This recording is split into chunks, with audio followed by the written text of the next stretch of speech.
Welcome back to Terror and Urban Myths. If you're enjoying what you hear, don't forget to hit that subscribe button, give us a like. So today we're diving into a pretty haunting legend, the Cursed Juniper.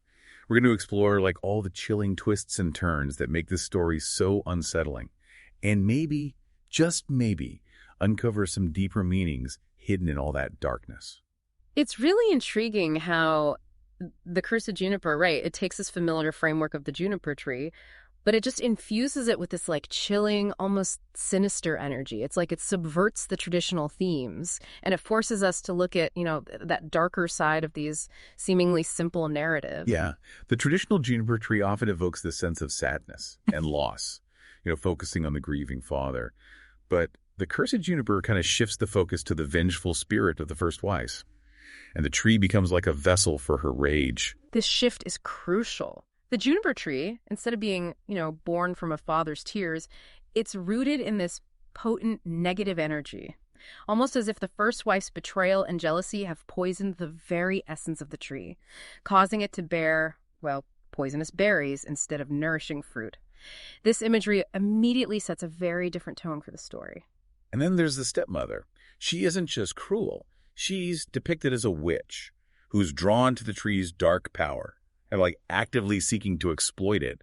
This portrayal adds a layer of complexity to her character that goes beyond the typical, evil stepmother trope. Exactly. Her actions, particularly the murder of the child, they aren't impulsive acts of cruelty, but they're calculated rituals intended to enhance the tree's power.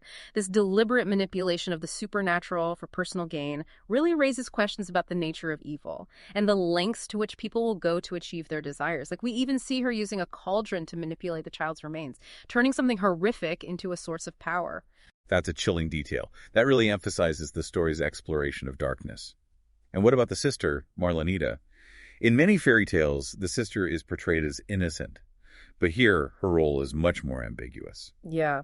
Marlenita's awareness of the stepmother's actions and her silence make her complicit in the unfolding events. She's not simply a victim. She's a participant, albeit a silent one. This complexity raises questions about the nature of innocence and the difficult choices individuals face when confronted with evil, even keeping the child's bones in a silk handkerchief. A seemingly tender act, it takes on a sinister quality in this context. It challenges us to consider what it means to be truly innocent in a world where evil can permeate even the most intimate spaces. The bird, too, undergoes a significant transformation in the Cursed Juniper. Instead of symbolizing righteous vengeance, as in the original tale, it emerges as an extension of the juniper tree's malevolent energy. The bird, born from the flames of the juniper tree, becomes a harbinger of curses, spreading its ill will through song. What's particularly unsettling is the townspeople's response, their offerings to the bird. The gold chain, the red shoes, the millstone are driven by fear, not compassion. These gifts highlight how fear can manipulate even the best intentions, turning acts of generosity into desperate attempts to appease a force they don't understand. They're trapped in a cycle of fear, perpetuated by the juniper tree's influence. This resonates with our own anxieties and how societal fears can be exploited. It forces us to confront the ways in which fear can drive our actions, sometimes leading us to make choices that ultimately reinforce the very darkness we seek to avoid. And then there's the seemingly happy reunion between the father and his resurrected son. In traditional fairy tales, this is the moment of redemption. But in the Cursed Juniper, it feels more like the beginning of a nightmare. Right. The reunion isn't joyful, it's unsettling. It suggests that the juniper tree, having been nurtured by sacrifice and fear, has claimed both the father and son, trapping them in a cycle of pain and regret. The father finds no solace in his son's return. And even the house, usually a symbol of safety, becomes a prison under the juniper tree's shadow. Even the aroma of cinnamon, typically associated with warmth and home, becomes a sickening scent, a reminder of the pervasive nature of the tree's influence. It's a powerful detail that highlights how evil can corrupt even the most innocent and comforting aspects of life. Yeah, it's a stark reminder that even in those seemingly happy endings, darkness can linger, warping our perceptions and twisting joy into something, more sinister. And what about that final image of the juniper tree? Looming over the landscape, it feels less like a symbol of victory and more like a monument to the enduring power of darkness. It's haunting. It really raises questions about the true nature of good and evil. Is the juniper tree triumphant? Or is it a prisoner of its own rage and sorrow, forever trapped in this cycle of vengeance? I think the story leaves that open to interpretation.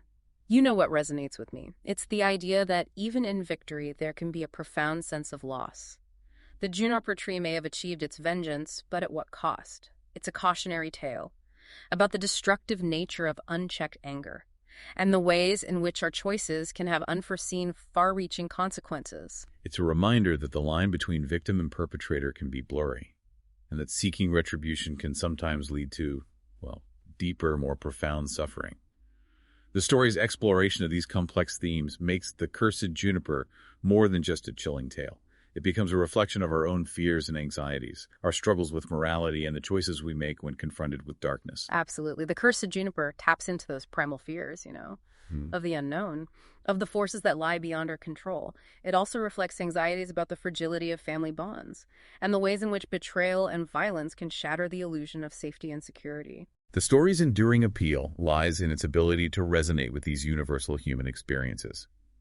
It's a reminder that even in the darkest of tales, we can find reflections of ourselves and the challenges we face in navigating the complexities of life. The desolate landscape, the poisoned fruit, the pervasive sense of dread, these elements evoke a sense of unease that lingers long after the story ends.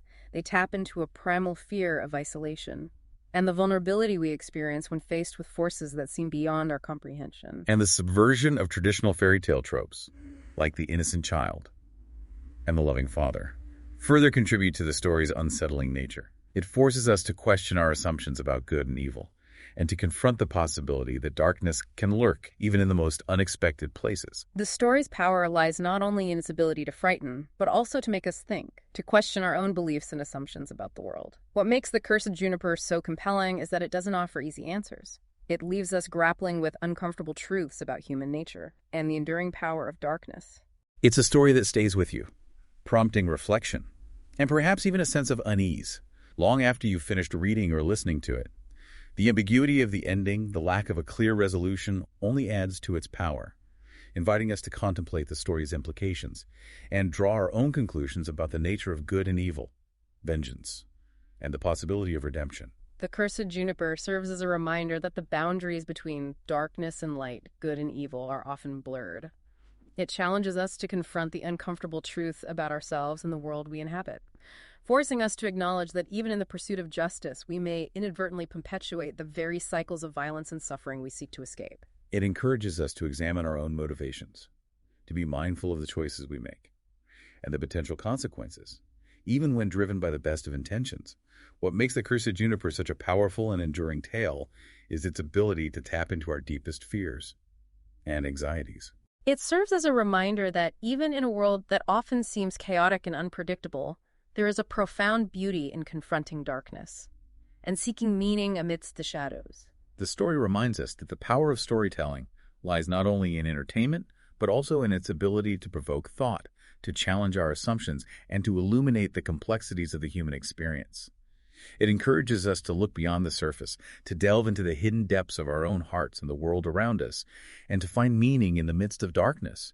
It encourages us to find our own interpretations, to draw our own conclusions about the nature of good and evil, vengeance, and the possibility of redemption. And it doesn't really give you easy answers. It challenges those preconceived notions of a just world where good always triumphs over evil. Instead, it presents a world where those lines are kind of blurred, and the consequences of actions, even those rooted in a desire for justice, can be far-reaching and unpredictable. This ambiguity is really what makes The Cursed Juniper so compelling.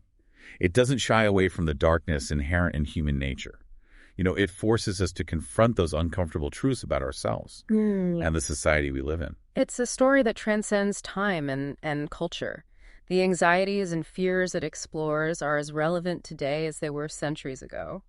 It speaks to the enduring power of storytelling and its ability to hold a mirror up to, our deepest selves. It reminds us that even in the darkest of tales, there's always room for interpretation, for finding our own meaning, and understanding the juniper tree, the vengeful spirit, the corrupted stepmother, the complicit sister, the cursed bird. These aren't just characters in a story, but they're archetypes that reflect aspects of ourselves on the world, Yeah. It doesn't, the tale doesn't offer a resolution, but it does offer a journey. It's a journey into the darkness, a confrontation with our fears, and an exploration of the complexities of human nature.